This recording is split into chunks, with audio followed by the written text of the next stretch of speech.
Yorkies hanging out. I bet they're loving the buckwheat seed up in the buckwheat section. Bet they come through that every day. At least if they found it.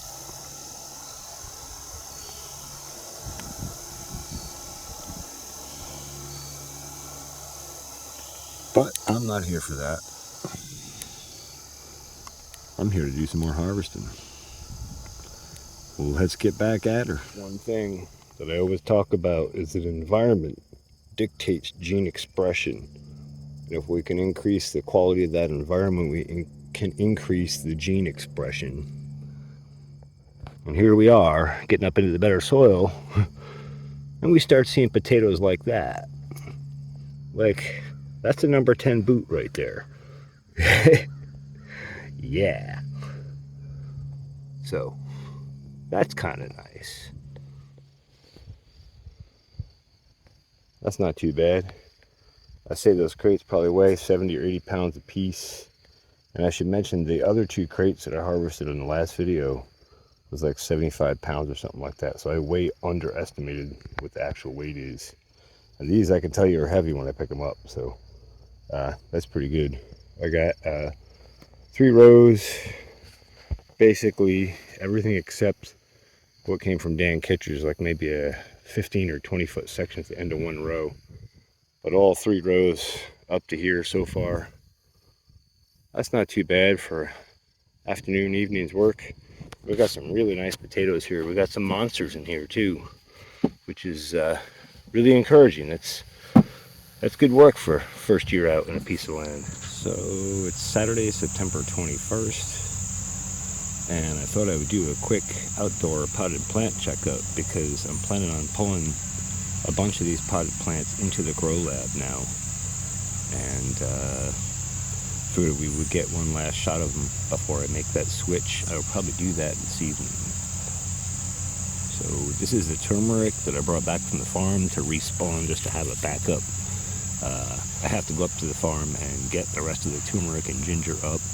And I've got potatoes to harvest. I've got a bunch of stuff to do up there. So I have to get up there and get some work done this weekend as well. Just give a quick clip of these citrus trees. These have had the Rooted Leaf Organics foliar and drench feeds on them a couple times now, and they're really responding very nicely. So that's very encouraging. Also, it's been very dry. They're due for some watering. With the cooler nights, I haven't had to water as heavily, so I've let up a bit, but everything's due again today. Guess we'll get a shot here of the Meyer lemon tree as well. That also has had the Rooted Leaf Organic nutrients on it, and it is also responding very nicely. That's going to come into the grow lab probably tonight as well. This rosemary that I transplanted up a few weeks ago is doing well. That's going to come into the grow lab. The catnip is doing well. I'm undecided. I might even put that outside in the ground somewhere and let it start its perennial propagation cycle, because it's actually a perennial. That'll actually winter over and come back. And it's probably better to get some of it out into the environment for that. A bunch of my backup sweet potatoes that I transplanted into here back in the summer, and they've just kind of been sort of in homeostasis. I haven't paid much attention to them, but I've been giving them more water, and they also got a shot of the Rooted Leaf Organic stuff. And we're already seeing a tremendous and immediate growth response here. We got new leaf growth coming on all of these. And like I said, over the summer they've just been hanging out. They haven't really been cared for or tended to. This is the planter with the King Arthur peppers in it.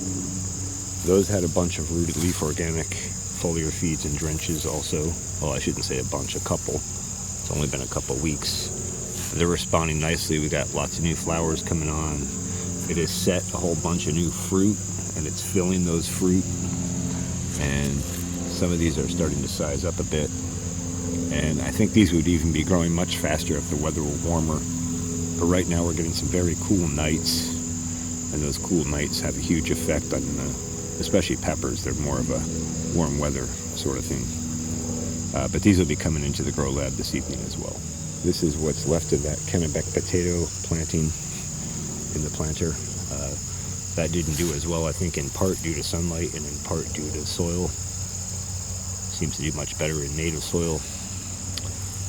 And underneath it is a whole bunch of ginger that I transplanted back in the summer, and that's starting to come through, so I will probably bump this bin out and fish out the potatoes and have a look at it and move the ginger over to a new crate and get that started to go into the grow lab. I want to grow a lot more ginger in the lab this year. This is the other backup turmeric and ginger that I just stuck in this planter back in the summer. They're all doing very well. There's a couple of catnip in here as well. And you can see some ginger popping through nicely. And on the other side are those beets that were in the planter that I just stuck in. Not sure what I'm going to do with all this just yet. I probably will harvest this out and overwinter it, put it in dormant mode, and use it for spring propagation. Probably earlier than spring, probably more like February, and get a bunch established early for next year. But we'll see. I know you can't really tell much here right now except for one or two little sprouts sticking up, but this is another ginger planting that I'll be pulling the ginger out of. But I've been waiting for these yellow wax beans that I put in to finish up, and most of them have, but there's a couple more that need to finish filling, and I'll pluck those off and dry them. That'll be my bean seeds for the next generation of those beans. I'll probably grow some of those in the lab over the winter. And then once I get those out, I'll be able to get the ginger out of here and get that into the lab as well. And then I have a whole bunch, 20 in fact, Chicago hardy fig here that I still don't know where I'm going to stick those. I might just stick them in a spot in the ground to overwinter them and then figure out where they're going in the spring. I just don't have the time and energy for it right now. And then tucked underneath those is some sea buckthorn plants that I started from seed in the lab last year. And I meant to start more, have more seed for them, but I haven't gotten around to it yet. In part because I'm not sure exactly where they're going on the new farm yet. And I don't want to have the plants out ahead of the planting. Planting before planting always makes life a lot easier later on.